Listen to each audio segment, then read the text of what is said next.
Living tomorrow is what we'll all be doing. And this series is designed to give you a glimpse of what to expect. Now, it's not pie in the sky, distant future stuff either. It's all in development right now, and you can expect to see it in your world in the next 5 years.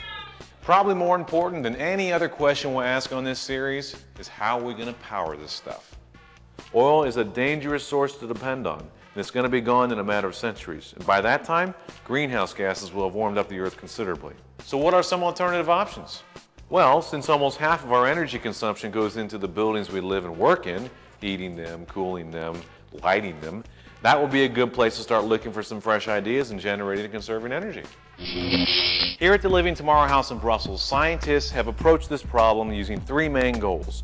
1, to lower the amount of heat used to heat the building. Number 2, to better insulate the building. And number 3, to lower the consumption of energy by using more efficient appliances.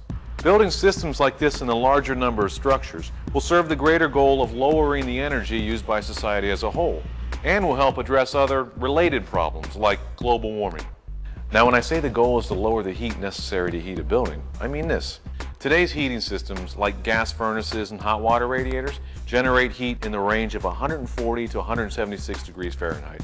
The systems in the Living Tomorrow house accomplish the same goal, but with temperatures in the 86 to 113 degree range. It's simple. Lower heat means lower energy.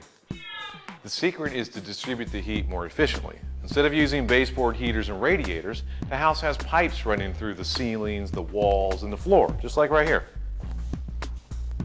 Depending on the season, either warm or cool water is run through the pipes to regulate the temperature inside the house. To generate energy for heat and electricity, there are 3 systems at work here.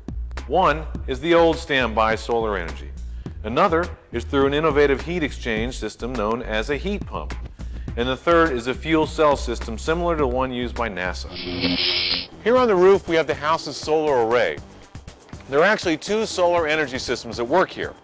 Over there we have panels that use the radiation from the sun to heat water to a temperature of about 104 degrees Fahrenheit.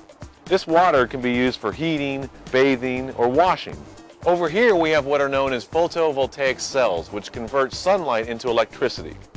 The solar panels you see here can generate about 24 watts of electricity per square foot. Altogether, the Living Tomorrow array generates 4 kilowatts of electricity, which is enough energy to power the entire kitchen. Other, more powerful solar electric cells can generate up to 40 watts of electricity per square foot.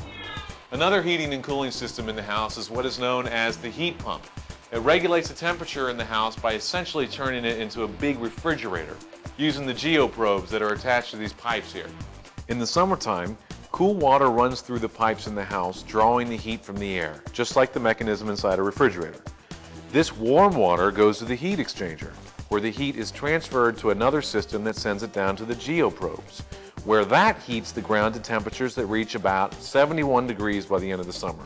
In the winter, the process is reversed. The heat stored in the ground heats a gas in a compressor, which then compresses the gas, heating it further. This heat is transferred through the heat exchanger to the system of pipes running through the house, warming it to a very comfortable level. What we have here is the compressor. Through this hatch right here, you can see the pipes. One set to carry the cool water, the other set to carry the warm water. The strength of the system is its efficiency. For the 1 kilowatt of electricity needed to run the compressor, you get 4 kilowatts of heat. To generate that electricity, you can use the solar array, or you can use this, which is known as a fuel cell. This technology has been used by NASA to power spacecraft. What it does is exploit the energy released by the chemical reaction of hydrogen and oxygen. Hydrogen gas is stored on one side, oxygen is stored on the other. When the 2 elements come together in a medium, the molecules combine, releasing small amounts of heat and electricity. Overall, the system generates 6 kilowatts of electricity and 5 kilowatts of heat. The electricity generated is enough to meet the entire needs of the Living Tomorrow house. Like most technology, the fuel cell creates byproducts, but instead of emitting the carbon dioxide you get from a car or a coal-fired power plant, the only byproduct that comes from the fuel cell is what naturally comes from hydrogen and oxygen. In other words, water.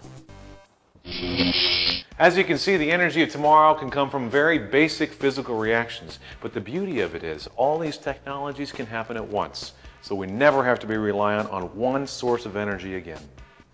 I'm Vince Jolivet, and I'll see you tomorrow.